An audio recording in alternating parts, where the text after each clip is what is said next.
It's really a two-handed story where you're following the path of a man that has gone through a real tragedy, and he's trying to set things right from what happened to him. But then the hunter, as he's tracking the man that caused all these issues with the family and murdering his friend at this bank, he becomes hunted. And that was what was so gripping about the story for me.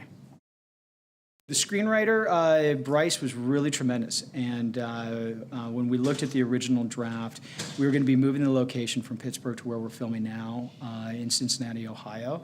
So we had a good collaboration with him to talk about certain elements that we needed to change specific to the location primarily. Frank Grillo plays this bank manager whose wife, played by Olivia Culpo, is a medical professional. Their daughter has the misfortune of having a very severe health issue. At the point that we meet them, there's a little bit of a financial crisis that's kind of bogging down upon them. And then right out of the gate, there's this bank robbery in which this marauder murders one of the security guards at this guy's bank. He has really put together a very expansive, very elaborate way of committing these crimes.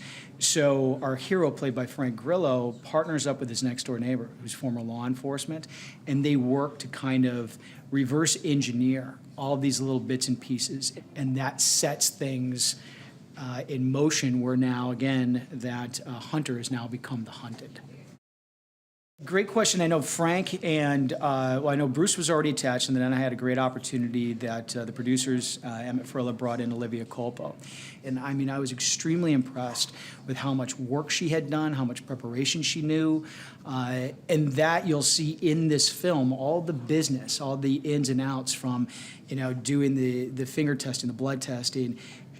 Every day she brings more and more to the table, and it was quite impressive. And then the rest of the cast, Johnathon Schaech and Chris Bowen, of course, Natalie Euro, everybody, Uncle Murda who came in, we just started building out a very large ensemble, and it really added flavor to the film. In the building of the wall, when we were building that investigative wall in the basement with him and Frank, it's one of my probably greatest scenes that I've had the opportunity as a director to work on, because watching two great actors go head to head like that, it became a game of one-upsmanship. Oh, you're gonna go there? Well, I'm gonna go better. I'm gonna go better than you. I'm gonna go better than you. And it just got bigger and bigger throughout. So it's by far my best time working with Bruce and this cast, so.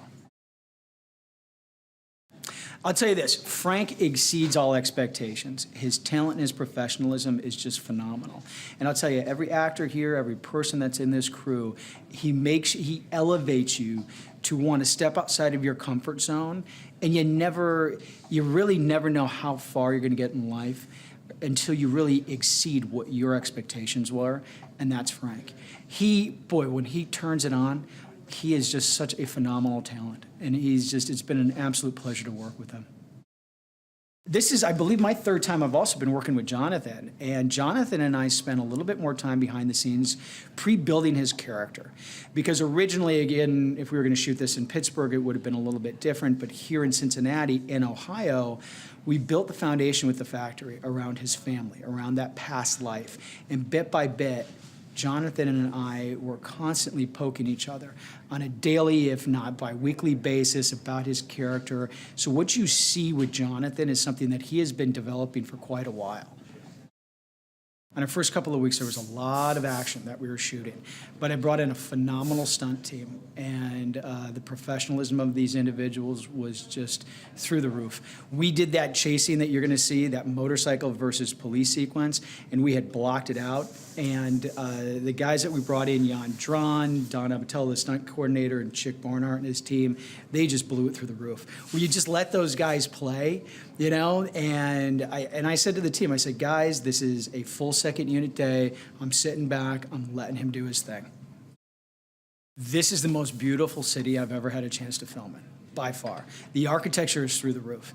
And I think my first week that I was here, I asked to come in and just look at all of the locations with nobody talking in my ear. We had the script, I knew what I was looking for, I knew the structures and the businesses, but what I didn't know was the bridges and the finale location. So I had an idea, but once I spent that entire first week looking for those locations and I found those little moments, I said, this is exactly where I want to film.